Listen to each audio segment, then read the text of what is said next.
নমস্কার বন্ধুরা, আমি শর্মিষ্ঠা। আশা করি তোমরা সবাই খুব ভালো আছো। তো আজকে আমি তোমাদের সাথে আপগার্ড স্কোর নিয়ে আলোচনা করব। তো চলো দেখে নিই আপগার্ড স্কোর কী। ফার্স্ট হচ্ছে কি ডেফিনেশন।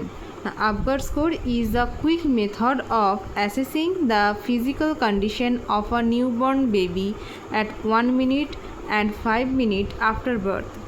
মানে কি না, আপগার্ড স্কোর হলো একটা কুইক মেথড যার মাধ্যমে কোনো একটা নিউবর্ন বেবি জন্মানোর 1 মিনিট পর এবং 5 মিনিট পর তার ফিজিক্যাল কন্ডিশন আমরা অ্যাসেস করব। যে ফিজিক্যাল কন্ডিশনটা যে আমরা অ্যাসেস করব তার মাধ্যমে আমরা কিছু স্কোর দেব, সেই জন্যই এটা হচ্ছে আপগার্ড স্কোর। এবং এই স্কোরিংয়ের মাধ্যমে আমরা বুঝতে পারবো যে বেবি কতটা হেলদি অ্যান্ড ফিট আছে, নাকি বেবির অবজারভেশন বা অন্য কোনো ট্রিটমেন্টের প্রয়োজন। ঠিক আছে, তো এবার হচ্ছে কি কম্পোনেন্টস। আপগার্ড স্কোরের কম্পোনেন্ট কী কী না, ইট ইনক্লুডস 5 ক্রাইটেরিয়া। তাহলে ক্রাইটেরিয়াগুলো কী কী আছে আমরা ফার্স্টে দেখে নেব। ফার্স্ট হচ্ছে কি এতে হচ্ছে অ্যাপিয়ারেন্স বা স্কিন কালার, পিতে হচ্ছে পালস বা হার্ট রেট, জিতে গ্রিমেজ বা রিফ্লেক্স ইরিটেবিলিটি, এতে হচ্ছে অ্যাক্টিভিটি বা মাসল টোন, আরে হচ্ছে রেসপিরেশন বা ব্রিদিং।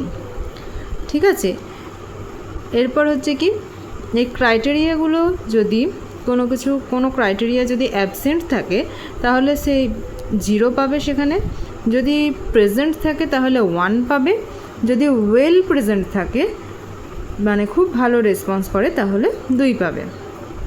তো চলো দেখে নিই। এইবার ফার্স্ট হচ্ছে কি অ্যাপিয়ারেন্স বা স্কিন কালার। যদি বেবির ব্লু বা পেল অল ওভার বডিতে স্কিন কালার ব্লু হয় বা পেল কালার থাকে তাহলে 0 পাবে।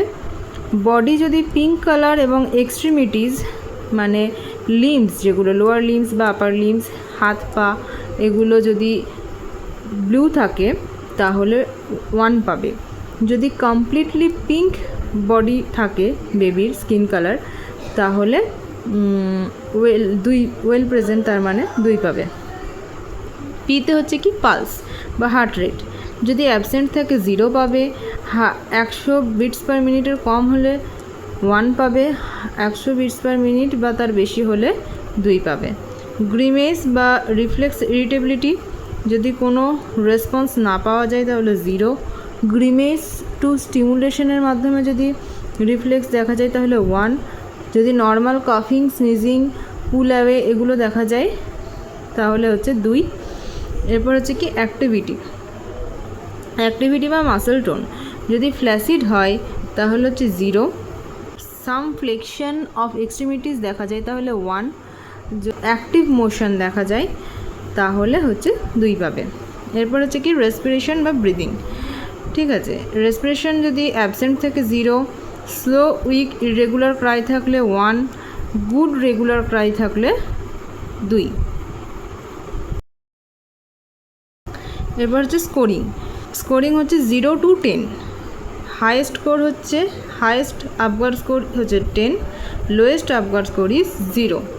আর ইন্টারপ্রিটেশন কি 0 থেকে 3 স্কোর হয় কোনো নিউবর্ন বেবির তাহলে সে সিভিয়ার ডিপ্রেশনে থাকবে, তাকে তখন আমাদের স্পেশাল কেয়ার ইউনিটে অ্যাডমিট করাতে হবে।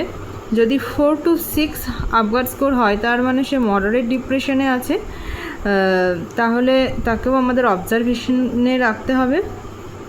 আর যদি 7 to 10 হয় আপগার্ড স্কোর কোনো নিউবর্ন বেবির তাহলে সে নর্মাল অ্যাডাপ্টেশনে আছে, তাকে নর্মাল কেয়ার প্রোভাইড করলেই হবে, কোনো স্পেশাল অবজারভেশনের প্রয়োজন নেই।